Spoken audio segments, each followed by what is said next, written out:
嘉义有一个42岁彩绘师张奋造，伊早表示彩绘做20多年了，伊上高的就是画这个新手，画龙画凤画机灵。伊讲这项的技艺就要失传了，希望有趣味的少年人会当来拜师学艺。今仔日的看见台湾国宝师傅。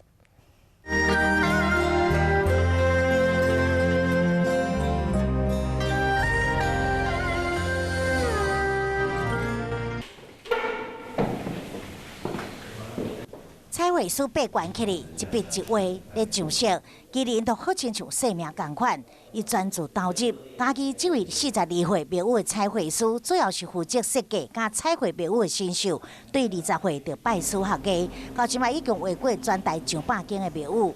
配色主题每一件画作拢会照宫庙的特色去设计，有挑战性嘛真趣味，但是要坚持落去无简单。阮兜人拢讲，敢若是一个单亲家庭。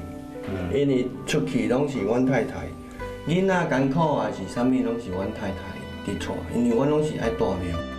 每工8关8家爱有耐心，唔惊悬，唔惊一头拍，全台各地拍走。真侪少年人有听过这个考验，但是上难的就是彩绘技法被考倒，最后放弃退出。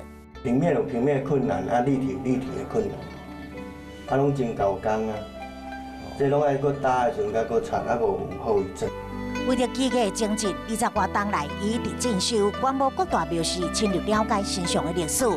伊的画稿嘛受到各界肯定，不过伊嘛担心庙宇彩绘技术会失传，鼓励少年朋友只要有兴趣咧，就来接受挑战，来试做看卖，将这项古法的技艺继续传承落去。